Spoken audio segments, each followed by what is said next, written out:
नमस्कार मित्रांनो, मुंबईतून आदित्य ठाकरेंनी माध्यमांशी संवाद साधलाय. त्यांनी मुंबई महापालिकेतील कारभारावरून भाजपवर निशाणा साधलाय. काँग्रेसने केलेल्या सुनीत्रा पवारांवरील टीकेवर आदित्य ठाकरे काय म्हणालेत पाहूयात आजच्या व्हिडिओच्या माध्यमातून. तर व्हिडिओ शेवटपर्यंत पहा.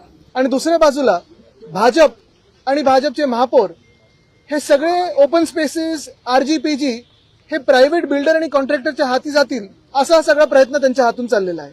हा लढा काही दिवसांनी आपल्याला रस्त्यावर पण दिसेल. जे काही मोकळ्या जागा यांच्या ढापण्याचा प्रयत्न, त्याच्या विरोधात आम्ही एक मुंबईत महामोर्चा देखील करणार आहोत आणि त्याच्यावर आमचं नियोजन चालू आहे.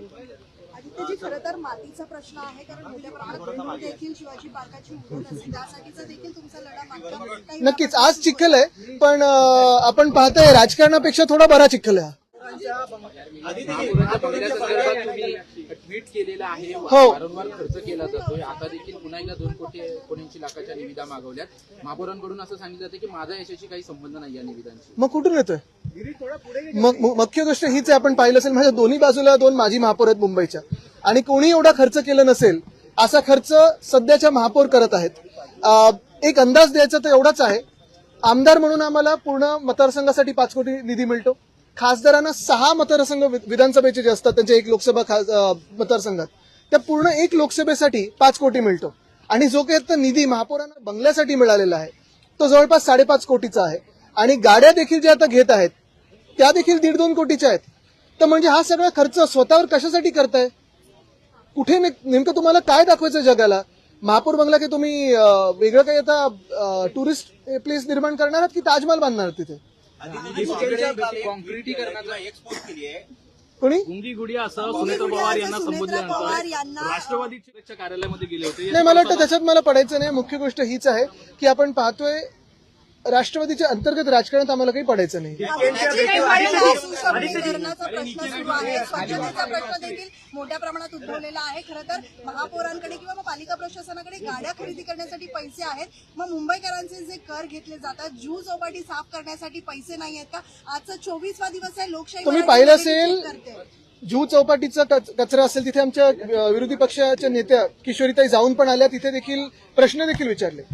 बीएसटीचा प्रश्न असेल, बसेसचे रूट्स कमी होत आहेत, बस कमी होत आहेत, पगार वेळेवर दिले जात नाहीयेत, पेन्शन वेळेवर दिले जात नाहीयेत, मुंबईत सगळीकडे कचऱ्याचे ढिगारे वाढत चाललेत, रस्त्याचा कॉन्क्रिटीकरणचा प्रश्न, जिथे खड्डे दिसत आहेत, ह्या सगळ्यासाठी बीएमसी सांगते आमच्याकडे पैसे नाही आहेत. पण महापौर बंगल्यासाठी 5.5 कोटी उडवण्यासाठी असतील किंवा मग नवीन गाड्यांसाठी असतील, इथे बरोबर पैसे सापडतात त्यांना. टेंडर काढले गेलेले आहेत. स्वतः अमित साटम बोलले की ट्रॅश बूम बसवण्यात आले, पण ट्रॅश बूमच नाहीयेत. खरं चाटमवर विश्वास ठेवू नका. रस्त्याचं काँक्रिटीकरण रस्त्याचं काँक्रिटीकरण करण्यात आलं होतं, मात्र पहिल्या ज्या ABCD वॉर्ड आहे त्या ठिकाणी 3,79 लाखाचं खड्ड्यांसाठी निविदा काढण्यात आलेली आहे. एकीकडे आयुक्तच म्हणतात की काँक्रिटीकरण झाल्यामुळे खड्ड्यांचा खर्च वाचणार आहे. ABCD वॉर्डमध्ये साधारणपणे ABC वॉर्डमध्ये खरं तर कोणाचं वर्चस्व आहे, कोणाचं लक्ष ओपन स्पेसेसवर आहे, जसं काही रायगडमधले ओपन स्पेसेस घेतले असतील तसं इथे कोणाचं आहे का, हे देखील आपण शोधून काढावं.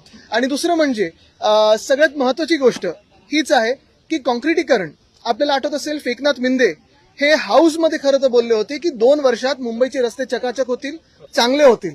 4 वर्ष झालेत आता त्या घटनेला. स्वतःचे खिशे भरले पण खड्डे अजून भरून काढले नाहीत.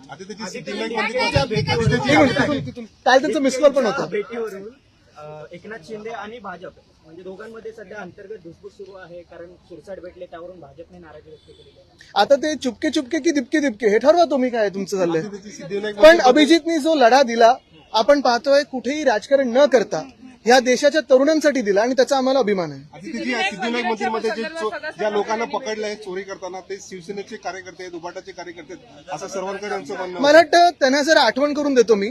पहिलं चंदा चोरीवर तिथूनच सुरू करू, मग वाराणसीमध्ये काय चाललंय तिथून सुरू करू, आणि सगळ्या मंदिरांचं कुठे कुठे काय काय झालंय ह्याचं एक आढावा घेणं गरजेचं आहे. दुसरी गोष्ट म्हणजे अर्थात तुमच्या हातात जी काही यंत्रणा आहे, तुम्ही ज्याला पकडायचं त्याला पकडता, ज्याला सोडता त्याचं सोडता, पण सदा सर्वांकरांना मी आठवण करून देतो. मला वाटतं विशाखाताईंनीच मध्यंतरी एक सभेमध्ये किती कोणाचे फ्लॅट आहेत, कुठे कुठे आहेत, किती कोणाच्या चाव्या आहेत, ह्या सगळा आढावा आमच्याकडे आहे. तो कदाचित आम्ही आता जगजाहीर करू शकू.